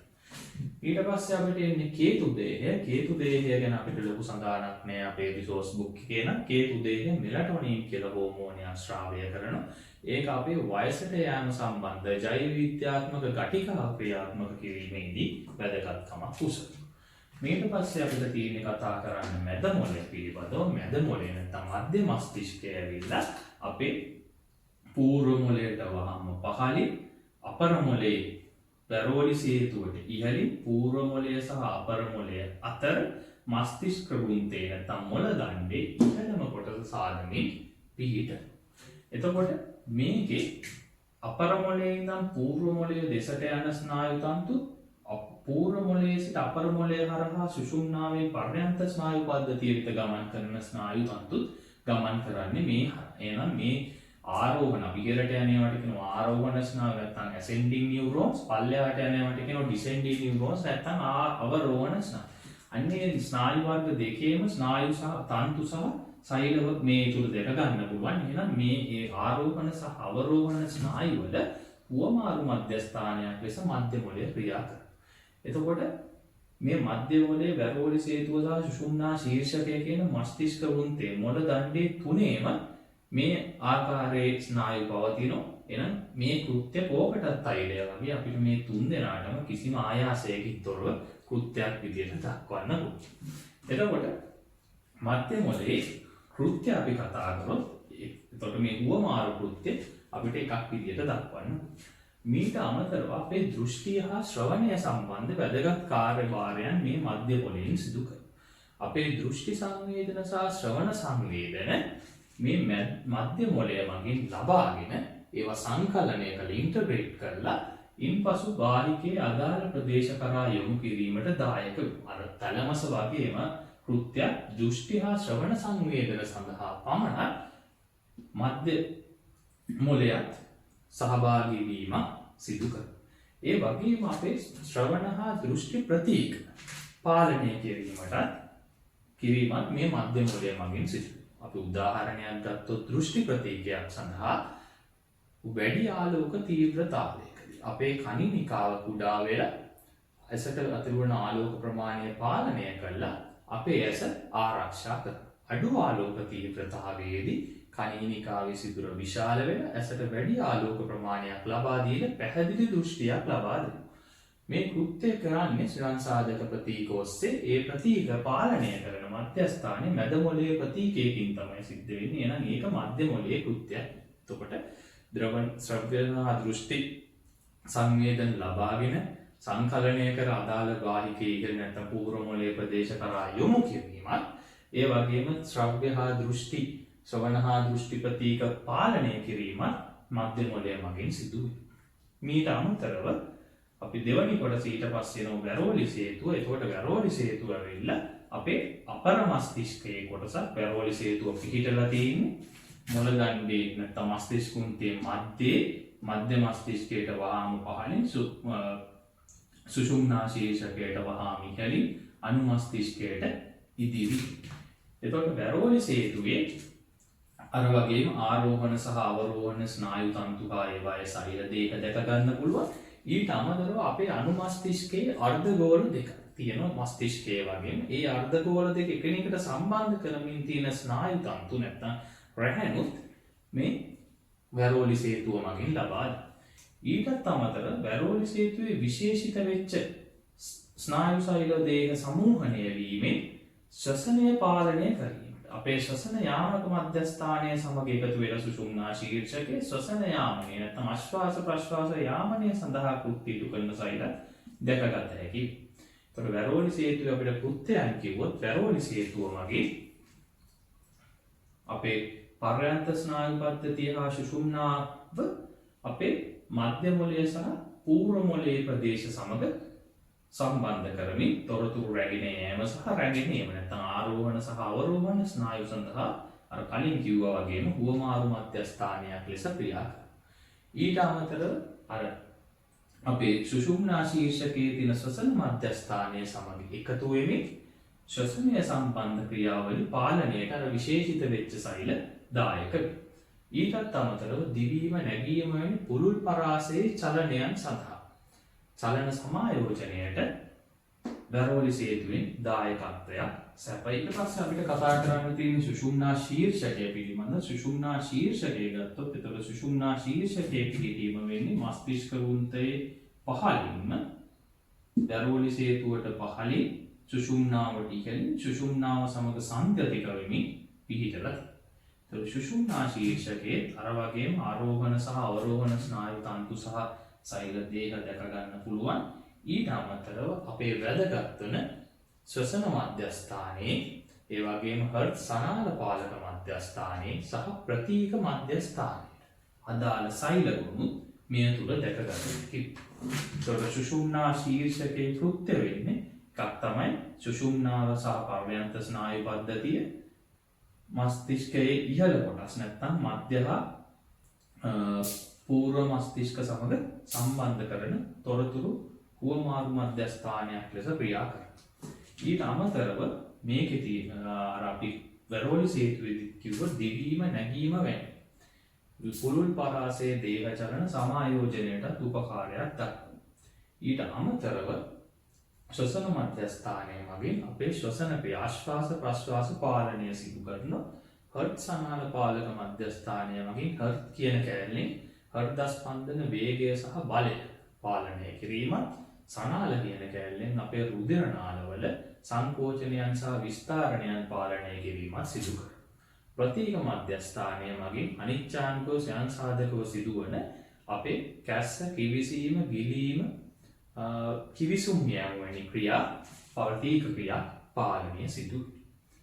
ඊට පස්සේ අපි කියොත් අනුමස්තිෂ්කයට අනුමස්තිෂ්කයත් අපර මොළයේ සම්භවය වෙන කොටසක් නැත්නම් අපර මොළයට කොටසක් අනුමස්තිෂ්කයේ පිහිටීම කිව්වොත් අනුමස්තිෂ්කය අපේ මස්තිෂ්කයේ අපර ප්‍රදේශය නැත්නම් අපර කපල කණ්ඩිකාවට පහළින් වැරෝලි සේතුවට පිටුපසින් පිහිටලා තියෙන අර්ධ ගෝල දෙකකින් සමන්විත ව්‍යුහය මෙහි අපිට දූෂක ද්‍රව්‍ය සහ ශ්වේත ද්‍රව්‍ය දැකගත හැකි වෙනවා. එතකොට අනුමස්තිෂ්කයේ කෘත්‍ය ගත්තොත් අනුමස්තිෂ්කය ප්‍රධානව අපේ කංකාල පේශි චලන සමායෝජනය සිදු කරනවා.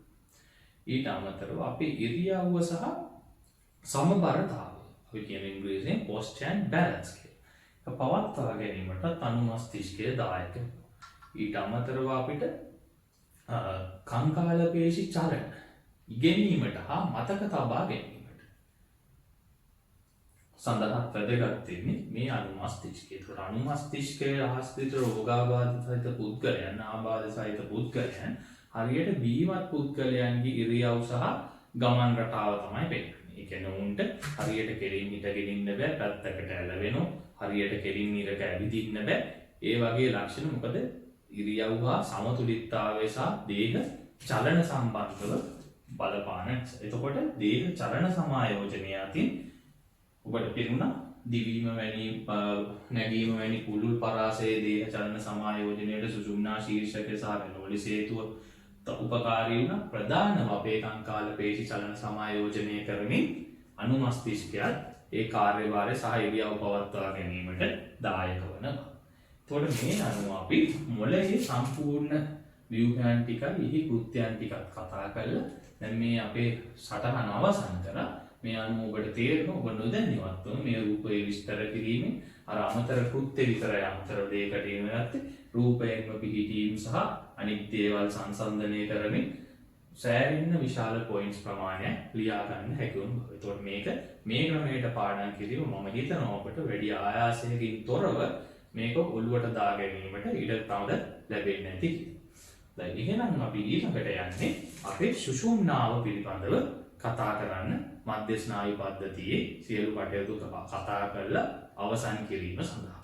හොඳයි අපි ඊළඟට කතා කරන්න තියෙන සුෂුම්නාව පිළිබඳ. ඒතකොට සුෂුම්නාව කතා කරොත් අපිට ලොකු විස්තරයක් සුෂුම්නාව ගැන කතා කරන්න නැහැ සිලබස් එකේ. ඒතකොට සුෂුම්නාව අපි කරුවොත් සුෂුම්නා ශීර්ෂකයෙන් ආරම්භ වෙලා අපේ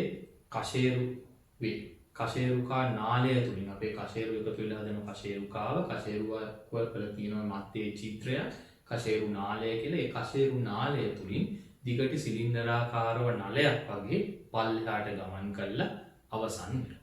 එතකොට මේ සුෂුම්නාව අපි හරස් කඩක් ගත්තොත් සුෂුම්නාවේ අර මොළයේ තිබුණු ව්‍යුහයේ අනිත් පැත්ත තමයි තියෙන්නේ. ඒ සුෂුම්නාවේ මැදම තියෙන මධ්‍ය චිත්‍රය අපි දන්නවා. නැත්නම් මධ්‍ය නාලය. මේ මධ්‍ය නාලය අපි දන්නවා මධ්‍ය නාලය පිළිලා තියෙන්නේ අර මස්තිෂ්ක සුෂුම්නා තරක. අපි පෙර වර්ගී කතා කරා. මේ චක්‍රක හැඩයට වගේ ඔබට පේන ඇති ප්‍රදේශය. ඒ ප්‍රදේශය තද පාටින් දිස්වනවා. ඒ ප්‍රදේශය දූෂක ද්‍රව්‍ය වෙනවා. මේ ස්නායු වල සෛල දේහ සමූහණය වීමෙන් තමයි හැදෙන්නේ. දෙක මොළේ නම් දූෂක ද්‍රව්‍ය තිබුණේ පිටතින්, සුසුම්නාව නම් දූෂක ද්‍රව්‍ය අපිට හමුවන්නේ ඇතුළතින්. ඊට පිටතින් තියෙනවා ඡේද ද්‍රව්‍ය. මේ සුසුම්නාවේ මෙන්න මේ මූලයන්ගේ ස්නායු සුසුම්නාව වෙතට පර්යන්ත ස්නායු පද්ධතියෙන් ආවේග රැගෙන අපවාහී අභිවාහී නියුරෝන පැමිණෙනවා. ඒ වගේම අපවාහී නියුරෝන ආවේග රැගෙන මධ්‍ය ස්නායු පද්ධතියෙන් කාරක වෙතට පිට වී යන්නේව සම්බන්ධ වෙනවා.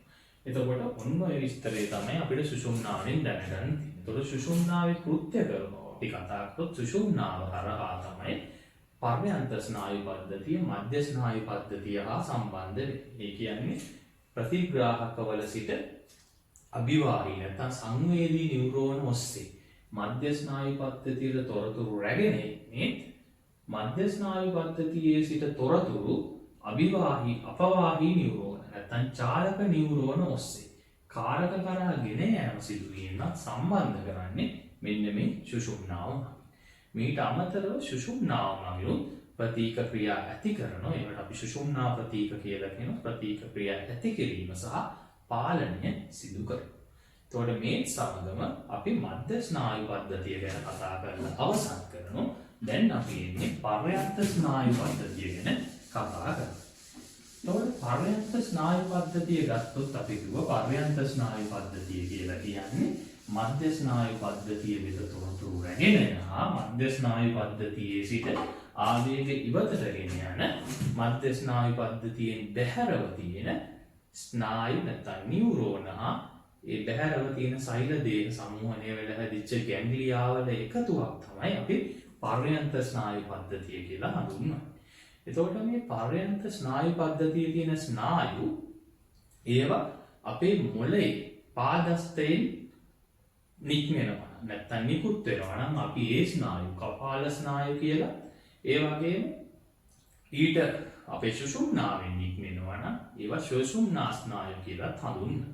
ඒතකොට කපාල ස්නායුගල් 12ක් තියෙන සුෂුම්නා ස්නායුගල් 31ක් පවතින. එතකොට මෙන්න මේ පර්යන්ත ස්නායු පද්ධතියේ ස්නායු බෙදීම් සම්බන්ධව ළමයින්ට ඇතැම් විට ගැටලුකාරී තත්ත්වයන් නැත්නම් විචිකිච්ඡාවන් පැනනවා. ඒකට මේ සැක සංකා දුරු කිරීම සඳහා මම පොඩි උදාහරණයකින් ඔබ වෙත ගෙනෙනවා. එතකොට මේ ස්නායු විවිධ නම් වලින් විවිධ තැන්වල කියනවා. එක තැනක කියනවා අපවාහී නියුරෝන සහ අභිවාහී නියුරෝන. තවත් තැනක කියවෙනවා කපාල ස්නායු සහ සුෂුම්නා ස්නායු. එතකොට මෙන්න මේ වගේ ස්වයං සාධක ස්නායු කියලා තවත් දෙයක්. එතකොට මේවා මොකක්ද මේ වෙනස? නැත්නම් මේවා පටලැවිලි සහගත වෙන නිසා ඒක මම මෙන්න මෙහෙම පැහැදිලි කරන්න කැමතියි. දැන් අපි ගත්තොත් අපි වර්ගීකරණයන් සඳහා විවිධ වර්ගීකරණ ආකාර නිර්ණායක පදනම් කරගන්නවා. උදාහරණයක් විදිහට අපිට ශ්‍රී ලංකාවේ ජනගහනයේ විවිධ ආකාර නිර්ණායක යටතේ වර්ගීකරණය කරන්න පුළුවන්. එතකොට අපි ඒක ස්ත්‍රී පුරුෂ භාවය අනුව වර්ගීකරණය කරොත් මේ මම කියන පුද්ගලයා වැටෙන්නේ පුරුෂ කියන වර්ගීකරණ කාණ්ඩයට. ඒ වගේම අපිට පුද්ගලයෝ වර්ගීකරණය කරන්න පුළුවන් ශ්‍රී ලංකාවේ වයස අවුරුදු 18ට වැඩි වැඩිහිටියන් සහ වයස අවුරුදු 18ට අඩු පුද්ගලයන්. එතකොට මම එතන වැටෙන්නේ 18ට වැඩි වැඩිහිටි කාණ්ඩයට. එතකොට එකම ස්නායුවත් මෙන්න මේ වගේ විවිධ වර්ගීකරණ නිර්ණායකවලදී විවිධ කාණ්ඩවලට ගොනු වෙනවා. නමුත් ඒ නිර්ණායකය පදනම් කරගෙන තමයි මේ වර්ගීකරණය සිදු වෙන්නේ. ඒ නිසා ඒක පටලව ගන්න. එතකොට අපි සුෂුම්නා ස්නායුවක් ලෙස කතා කරේ සුෂුම්නාවෙන් පිට වී යන එක කවදනම් කරගෙන කපාල ස්නායුවක් කියලා කතා කරේ කපාල හා සම්බන්ධ වීම පදනම් කරගෙන. අපි සංවේදක නැත්නම් අභිවාහී නියුරෝනයක් ස්නායුවක් කියලා කියන්නේ ප්‍රතිග්‍රාහක වල සිට මධ්‍ය ස්නායු පද්ධතියට ආවේග රැගෙන එන ස්නායුව. මධ්‍ය ස්නායු පද්ධතියේ සිට කාරක කරා ආවේග රැගෙන යන ස්නායුවක් අපි අභිවාහී ස්නායුවක් ලෙස හඳුන්වනවා. එතකොට අපි සතකන සුෂුම්නා ස්නායුවක් හෝ කපාල ස්නායුවක අපවාහී හෝ අභිවාහී සංරචකයක් තිබිය හැකියි. ඒ අර වර්ගීකරණය හාම සමානුපාත වෙනවා. එසේනම් අපි පර්යන්ත ස්නායු පද්ධතියේ ක්‍රියාව සහ එහි වර්ගීකරණයන් දැන් සලකා බලමු. එතකොට අපි සලකා බැලුවොත් අපේ බාහිර හෝ අභ්‍යන්තර පරිසරයේ එන උත්තේජ ප්‍රතිග්‍රහණය කිරීම සඳහා අපේ දේහයේ පවතින ප්‍රතිග්‍රාහක. එතකොට ඔබ දන්න ඇස, කන, දිව, රස, අඳුර, නාසය, ආග්‍රහණ පිච්ඡදය, සමේ තියෙන උෂ්ණත්ව පීඩන වේදනා ප්‍රතිග්‍රාහක අපිට මේ සඳහා උදාහරණ ලෙස දක්වන්න. එතකොට මේවායින් ගන්න සංවේදන අභිවාහී නියුරෝන නැත්නම් අභිවාහී ස්නායු. නැත්නම් අපි ඒවට කියන සංවේදක නියුරෝන කියලා. ඒක ඔස්සේ ප්‍රොසෙස් කිරීම සඳහා අපේ මධ්‍ය ස්නායු පද්ධතියට රැගෙන යනවා. මධ්‍ය ස්නායු පද්ධතියේ තොරතුරු ලබාගෙන ඒවා සකසලා ඊට පස්සේ අදාළ ක්‍රියාව දැක්වීම සඳහා කාරක වෙත ගෙන එන අභිවාහී නියුරෝන. එතකොට මේ කාරක ලෙස ක්‍රියා කරන්නේ එක්කෝ පේශියක් එක්කෝ සෛලයක්. එතකොට පේශියක් වුණා නම් අපේ කාරකය ඒකේ ප්‍රතිචාරය වෙන්නේ සංකෝචනය. කාරකය මගින් ප්‍රතිචාරය දක්වනවා. ඒකේ ප්‍රතිචාරය වෙන්නේ සංකෝචනය පේශියක්. කාරකය ග්‍රන්ථියක් වුණොත් ඒකේ ප්‍රතිචාරය වෙන්නේ ස්රාවී කෘත්‍ය. එතකොට මෙන්න මේ අභිවාහී සහ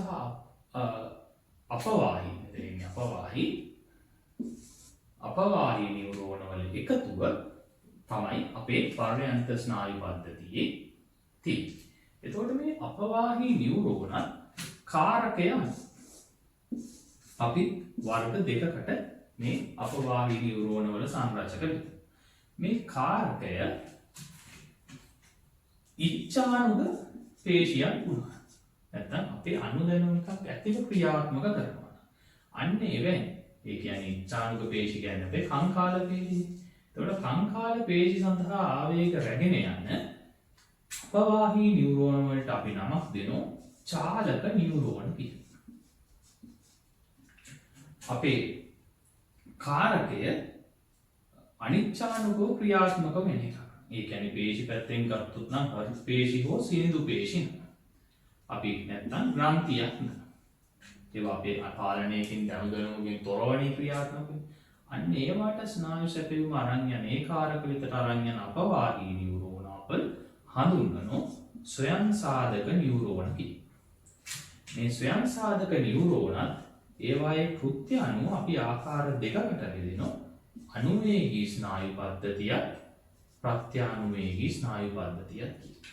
එතකොට අපවාහී නියුරෝන නැත්නම් මධ්‍ය ස්නායු පද්ධතියේ සිට කාරක විද තොරතුරු රැගෙන යන නියුරෝන අපි ඒවායේ කාරකය පදනම් කරගෙන ආකාර දෙකකට බෙදෙනවා. චාලක නියුරෝනයි ස්වයං සාධක නියුරෝන.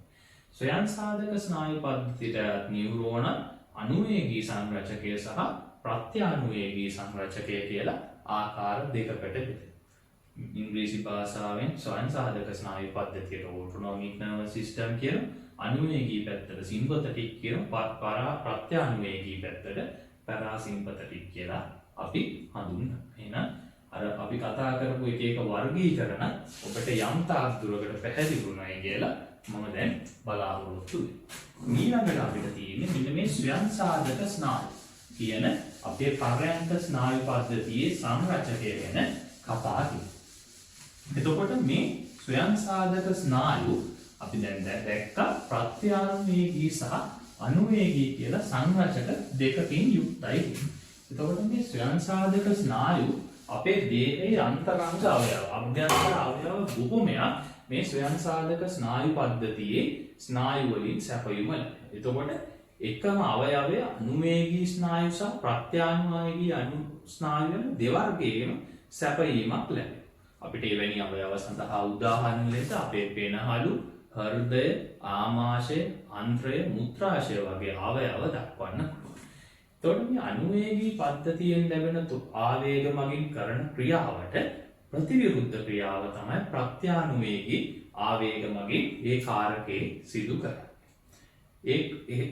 එසේ කිරීම සඳහා මේ පද්ධති දෙකේ එතකොට අපිට සංසන්දනයක් කිරීම වැදගත් වෙනවා. එතකොට මේ පද්ධති දෙක ඒගොල්ලෝගේ සංවිධානය වී ඇති ආකාරය අනුව දෙවැනි දේ තමයි ඔවුන් භාවිතා කරන සංඥාව නැත්නම් ස්නායු සම්ප්‍රේෂකය. ඒ වගේම ඔවුන්ගේ ක්‍රියාකාරීත්වය වෙනස් වෙලා තියෙනවා. එතකොට අපිට අනුවේගී පද්ධතිය සහ ප්‍රත්‍යානුවේගී පද්ධතිය අතර වෙනස්කම් සංසදීමක් කරන්න කිව්වොත් ඒක සංවිධානයෙන් තියෙන වෙනස්කම් මොනවද? ඒකේ සංඥා නැත්නම් ස්නායු සම්ප්‍රේෂකයේ තියෙන වෙනස්කම් මොනවද? සහ වැඩිපුරම අහන්න සහ වැඩිපුරම විස්තරයක් තියෙන ඒකේ ක්‍රියාකාරීත්වයේ වෙනස්කම් මොනවද කියන එක දැක්වීම වැදගත් වෙනවා. අපි සංවිධානයේ පැත්තෙන් කතා කරොත් ප්‍රත්‍යානුවේගී ස්නායු. ඇතමෙක් අපේ මොළයේ පාදස්තයෙන් කපාල ස්නායු විදියට නිකුත් වෙනවා. ඇතමෙක් අපේ සුෂුම්නාව හා සම්බන්ධ වෙන්නේ සුෂුම්නා ස්නායු ලෙස පිට වෙනවා. එතකොට ප්‍රත්‍යානුවේගී ස්නායු පද්ධතියේ සුෂුම්නා ස්නායු සහ කපාල ස්නායු කියන සංරචක දෙවර්ගයම පවතී. නමුත් අනුවේගී ස්නායු පිට වෙන්නේ සුෂුම්නා නිකුත් වෙන්නේ සුෂුම්නාව සහ සම්බන්ධ වෙන්නේ පමණයි. සුෂුම්නාවේ දුරස් සහ කටි ප්‍රදේශ ආශ්‍රිතව තමයි මේවා නිකුත් වෙන්නේ. එහෙනම් අනුවේගී පද්ධතියේ සුෂුම්නා ස්නායු වලින් පමණක් සමන්විත වෙනවා. ඊට පස්සේ අපි සංඥාව ගත්තොත් ප්‍රත්‍යානුවේගී ස්නායු වල ප්‍රධාන ස්නායු සම්ප්‍රේෂකය ලෙස ක්‍රියා කරන්නේ ඇසිටයිල් කෝලින්.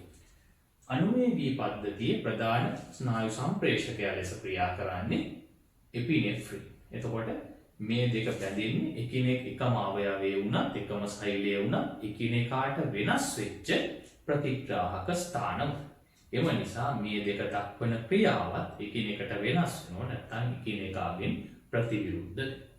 එතකොට අපි කතා කරන මේ අනුවේගී දැන් ක්‍රියාකාරීත්වය තමයි අපිට ඊළඟට තියෙන්නේ. එතකොට ක්‍රියාකාරීත්වය පැත්තෙන් බැලුවොත් අනුවේගී ස්නායු පද්ධතිය අපිට ප්‍රධානම ප්‍රමුඛ කාර්යභාරය ඉටු කරන්නේ අපේ පහර දීමේ හා පලා යාමේ ප්‍රතිචාරයන් දැක්වීම. මේක අපිට අවශ්‍ය වෙන්නේ පීඩාකාරී අවස්ථාවකට අපේ ශරීරය මුහුණ දෙන විටක. එහෙම නැත්නම් ශක්තිය උත්පාදනයක් අවශ්‍ය විටකදී තමයි මේ අපේ අනුවේගී පද්ධතිය ප්‍රමුඛ වෙන්නේ. අපි සාමාන්‍ය තත්ත්වයේ ඉඳිද්දි නැත්නම් විවේක අවස්ථාවේ ඉඳිද්දි අපේ ප්‍රමුඛ වෙලා තියෙන්නේ ප්‍රත්‍යානුවේගී ස්නායු පද්ධතිය. එහෙනම් ප්‍රත්‍යානුවේගී ස්නායු පද්ධතිය වැදගත් වෙන්නේ අපේ අර වගේ උද්දීපනය වෙච්ච අවස්ථාවක සිට සාමාන්‍ය නැත්නම් දේහය සංසුන් තත්ත්වයට පත්වීමේදී සාමාන්‍ය දේහයේ ස්වයංපාලන ක්‍රියාකාරීත්වය ගෙන යාමේදී. එතකොට අපේ ආහාර ජීර්ණය ඊට පස්සේ විවේකය ඒ වගේම ශ්‍රාවයන් සඳහා ආදී කටයුතු වලදී ප්‍රමුඛ වෙන්නේ බොහෝ විට මුත්‍රා පහ කිරීම ආදී කටයුතු වලදී ප්‍රමුඛ වෙන්නේ අපේ ප්‍රත්‍යානුවේගී පද්ධතිය. එහෙනම් ඔබට මේ පද්ධති දෙකේ ක්‍රියාකාරීත්වයන් කතා කරන්න කිව්වොත් ඔබට මේ සියල්ලම එක පද්ධතියක් යටතේ කටපාඩම් කරගන්න අවශ්‍ය නැහැ. පහර දීමේ හා පලා යාමේ ප්‍රතිචාර ටික මතක තියාගන්න. ඒ ටික සේරම කරන්නේ අනුවේගී පද්ධතිය. ප්‍රත්‍යානුවේගී පද්ධතියට ඒ ලිස්ට් එක මතක තියාගන්න ඕනේ. ඒ කරපු දේවල් වල අනිත් පැත්ත ප්‍රතිවිරුද්ධ දේ ලිව්වනම් ප්‍රමාණවත්. ප්‍රත්‍යානුවේගී පද්ධතිය ප්‍රමුඛ වෙන්නේ අපේ විවේකීව ඉන්න වෙලාවේ ආහාර ජීර්ණය, ශ්‍රාවය සහ මුත්‍රා පහ කිරීම ආදී කටයුතු සඳහා. එහෙනම් මේ කටයුතු වල ටික මතක තියාගන්න ප්‍රත්‍යානුවේගී යටතේ අනුවේගී යටතේ ඒ ක්‍රියාවන් නිෂේධනය වන බව ලිව්වනම් හරි. ඒකට වැඩි ආයාසයක් දරන්න ඕනේ නැහැ. භාගි පාඩම් කරගත්තා නම්. එහෙනම් අපි මේ පද්ධති දෙක මගින් කරන කාර්යයන් මොනවද කියලා වෙන්වෙන්ම ඊළඟට කතා කරමු. එතකොට අපි මුලින්ම බලමු අනුවේගී පද්ධතිය පිළිබඳව. ඒතර මම කිව්වා අනුවේගී පද්ධතිය ප්‍රමුඛ වෙන්නේ පහර දීමේ හා පලා යාමේ ප්‍රතිචාර ඉෂ්ට කිරීමේදී වෙනත් විදියකින් කියනවා නම් පීඩාකාරී තත්ත්වයන්ට දේහය මුහුණ දීමේදී සහ ශක්තිය උත්පාදනය. එතකොට ඔබ නිකන් චිත්‍රපටයක කාටුන් එකක ටෙලි නාට්‍යයක දැකලා ඇති යමෙක් පහර දීමට එන සංගත සටන් ජවනිකාවකට පෙර දර්ශනයක්. එතකොට මතක් වෙයි නිකන් අපි කාටුන් එකක් හිතමු. එතකොට S2 ලොකු කරලා ඒන කෙනා දිහා බලන්න. බයටම කටේ කෙල හිතෙනවා. ඉක්මනට උස්ම ගන්න. ඩග ගාලා පපුව ගැහෙන. එතකොට අන්න ඒ වෙලා තියෙන අනුවේගී පද්ධතිය ප්‍රමුඛ වෙලා ආපු ආවේ. ඒකට අපි කිව්වොත් අර S2 ලොකු වෙලා බලන කතාව වගේ තමයි කණේනිකාවේ ප්‍රමාණය විශාල වෙලා ඇසට ඇතුළු වන ආලෝක ප්‍රමාණය වැඩි කරගන්න. ඊට පස්සේ කේට ග්‍රන්ථි නිෂේධනය වෙලා යනවා. කේට ශ්‍රාවය නිෂේධනය වෙනවා. කටේ කෙල හිතේ. ඊට පස්සේ හයියෙන් හුස්ම ගන්න. වෙනත් විදියකින් කියනවා නම් අපේ ශ්වසන ශීඝ්‍රතාවය වැඩි වෙනවා. ශ්වසන වාර ගන්න වැඩි වෙනවා. ඒ වගේම අපේ ශ්වාස නාලිකා විස්තරය වෙනවා. ඒ වගේම පෙනහළු වාතනය වීමේ ශීඝ්‍රතාවය වැඩි වෙලා වැඩි ඔක්සිජන් ප්‍රමාණයක් දේහයට ලබා දෙනවා. පපුව ගැටීමෙන් අපිට කියන්න පුළුවන් හෘද ස්පන්දන වේගය සහ බලය වැඩි වෙනවා. කාර්යක්ෂමව රුධිරය පොම්ප කිරීමේ සිද්ධිය මේ අවස්ථාවට අවශ්‍ය ශක්තිය ලබා දීම සඳහා. අපේ අක්මාවේ සංචිත වෙලා තියෙන ග්ලයිකෝජන් ග්ලූකෝස් වලට හරවලා රුධිරය වෙත මුදා හැරීම වේගවත් වෙනවා, උත්තේජනය වෙනවා. එහෙනම් ඒ කරුණු ටික අපිට මතක තියාගත්තා නම් පාර දීමේ හා පලා යාමේ ප්‍රතිචාරය සම්බන්ධව කියන්න පුළුවන්. මම කිව්වේ ප්‍රත්‍යානුවේගී පද්ධතියේදී මේ ක්‍රියාවල විලෝමය නැත්නම් අනිත් පැත්ත සිද්ධ වෙනවා. ඒ කියන්නේ කණිනිකාව කුඩා වෙනවා. කේට ග්‍රන්ථි උත්තේජන වෙන කේට ශ්‍රාවය වැඩි වෙනවා. ශ්වසන ශීඝ්‍රතාවය සහ ශ්වාසනාලිකා සංකෝචනය වෙනවා. ශ්වසන ශීඝ්‍රතාවය අඩු වෙනවා. පෙනහළු වාතනය වීම අඩු වෙනවා. හෘද ස්පන්දන වේගය සහ බලය අඩු වෙනවා. අක්මාවේ සංචිත ග්ලයිකෝජන් ග්ලූකෝස් බවට පත්වීම නිෂේධනය වෙනවා. අපි කිව්වා දැන් ප්‍රත්‍යානුවේගී පද්ධතිය ප්‍රමුඛ වෙන්නේ ආහාර ජීර්ණය, විවේකය සහ ශ්‍රාවය. එතකොට අපි ආහාර ජීර්ණය පැත්තෙන් කතා කරොත් ආහාර මාර්ගයේ අපි දන්න ක්‍රමාකුංචන චලන සිද්ධ වෙනවා අපේ ආමාශය සහ අන්ත්‍රවල. එහෙනම් ප්‍රත්‍යානුවේගී පද්ධතිය ප්‍රමුඛ වූ විට මේ ක්‍රමාකුංචන චලන වැඩි කරනවා, නැත්නම් උත්තේජනය කරනවා. ඒ වගේම ඔබට මතක ඇති ආහාර මාර්ගයේ වක්‍ර පිදාන තැනින් තැන හම්බුණා. ඒ වක්‍ර පිදාන වලින් එතනින් එහාට ආහාරය ගමන් කිරීම වළක්වලා නවත්තගෙන. එහෙනම් ආහාර මාර්ගයේ උත්තේජනයකදී ආහාර පිට වෙලා යන නම් මේ වක්‍ර පිදානෙ හිල් වෙන්න. එහෙනම් වක්‍ර පිදානෙ හිල් වීම උත්තේජනය ප්‍රත්‍යානුවේගී ස්නායු පද්ධතිය මගින් සිදු වෙනවා. ඊට අමතරව ආහාර මාර්ගයේ ආශ්‍රිතව අපි ග්‍රන්ථි කතා කරා. ආහාර මාර්ගයේ තියෙන ග්‍රන්ථි සහ ආශ්‍රිත ග්‍රන්ථි ඒ වායෙන් ශ්‍රාවයන් ආහාර ජීර්ණ ක්‍රියාවලිය කාර්යක්ෂම වීමට නම් උත්තේජනය විය යුතුයි. එතකොට අපි කතා කරමු ආමාශයික ග්‍රන්ථි, ආන්ත්‍රික ග්‍රන්ථි, කේට ග්‍රන්ථි, අග්න්‍යාශයික ග්‍රන්ථි ආදී ශ්‍රාවයන් නිපදවීම සහ ශ්‍රාවය උත්තේජනය කරන ප්‍රත්‍යානුවේගී පද්ධතිය. ඒ වගේම ඔබට මතක ඇති පිත්තාශයත් සංකෝචනය කළ පිත්ත ශ්‍රාවයත් උත්තේජනය කරන ප්‍රත්‍යානුවේගී ස්නායු පද්ධතිය. ඕකේ. අනිත් පැත්ත තමයි අනුවේගී පද්ධතිය. අනුවේගී පද්ධතිය අන්ත්‍ර සහ ආමාශයේ ක්‍රමාකුංචන චලන නිෂේධනය කරන, වක්‍ර පිදාන සංකෝචනය කරන, ආන්ත්‍රික ග්‍රන්ථි, ආමාශයික ග්‍රන්ථි, අග්නාශයික ග්‍රන්ථි, කේට ග්‍රන්ථි ආදී ශ්‍රාවයන් නිෂේධනය කරන, පිත්තාශයේ පිත ශ්‍රාවය නිෂේධනය කරන. ඊට අමතරව අපි කිව්වා මුත්‍ර පහ කිරීම සම්බන්ධව වැදගත් වෙන්නේ අපේ ප්‍රත්‍යානුවේගී පද්ධතිය. කියන ප්‍රත්‍යානුවේගී ආවේග පැමිණියාම මුත්‍රාශය සංකෝචනය කරලා මුත්‍ර වක්‍ර පිදාන ඉහිල් කළා මුත්‍ර පහ වීම නැත්නම් මුත්‍රාශය හිස් වීම උත්තේජනය කරනවා. අනුවේගී පද්ධතිය මගින් මුත්‍රාශය සංකෝචන නිෂේධනය කළා වක්‍ර පිදාන සංකෝචනය කළා මුත්‍රාශය හිස් වීම නිෂේධනය සිදු කරනවා. මේට අමතරව ලිංගික කාර්යයන් වලදී අපි හිතුව ප්‍රත්‍යානුවේගී පද්ධතිය මගින් ලිංගික උද්දීපනය ඇති කළ ශිෂ්ණය ඍජු වීම ආදිය සඳහා වැදගත් වෙනවා. අනුවේගී පද්ධතිය මගින් තමයි ලිංගික කාර්යාවලියේ උපරිමය නැත්නම් ඕගසම්මිකයේදී ශුක්‍රාණු නිදහස් කිරීමත් ශ්‍රීන්ගේ යෝනි මාර්ගයේ සංකෝචනයන් සිදු කිරීමත් පාලනය කරනවා. එහෙනම් ඒක පමණයි ඔබට වෙන මතක තියාගන්න ඕන. අනිත් දේවල් සියල්ල ඔබට අර පැත්ත මතක තියාගෙන ප්‍රමුඛ පැත්ත ඒකේ අනිත් පැත්ත කතා කරා නම් හරි. මම හිතනවා ඔබට දැන් මේ පාඩම හොඳින්ම පැහැදිලි වෙන්නේ නැති කියලා. ඒ අනුව අපි මානව ස්නායු පද්ධතිය සම්බන්ධ සියල්ලක්ම කතා කරලා අඩු නැතු ඉවර කරලා දෙනවා. ඔබට වැඩි විස්තර අවශ්‍ය නම් අපේ මේ මම හැකියාවක් තිබුණොත් මේ ලින්ක් එකේ ඩිස්ක්‍රිප්ෂන් එක යටතේ ලින්ක් එක දෙන්න. අපේ ජාතික අධ්‍යාපන ආයතනය මගින් ප්‍රකාශිත ජීව විද්‍යා සම්පත් පොත රිසෝස් බුක් එකේ මීට අදාළ කොටස පරිශීලනය කරලා වැඩිදුර අධ්‍යයනය ලබා ගන්න පුළුවන්. අපි ඊළඟ කොටස වෙන්නේ ස්නායු ආවේග ඇතිවීම, ඒ ස්නායු ආවේග නැත්නම් ක්‍රියා විභවය අක්ෂණයේ දිගේ ප්‍රචාරණය සහ ඒක අක්ෂණයේ කෙලවරට පැමිණියම උපාගමයක් කරා සම්ප්‍රේෂණය කියන කොටස ඊළඟ වීඩියෝ දෙකෙන් මම මේ කොටස සාකච්ඡා කිරීමට බලාපොරොත්තු වෙනවා. ඔබට මේ සම්බන්ධව යම් ගැටලුවක් යෝජනාවක් අදහසක් තියෙනවා අපිට පහත කමෙන්ට් එකකින් දක්වන්න නිසා මම කාරුණිකව ඉල්ලා සිටිනවා. බොහොම ස්තුතියි.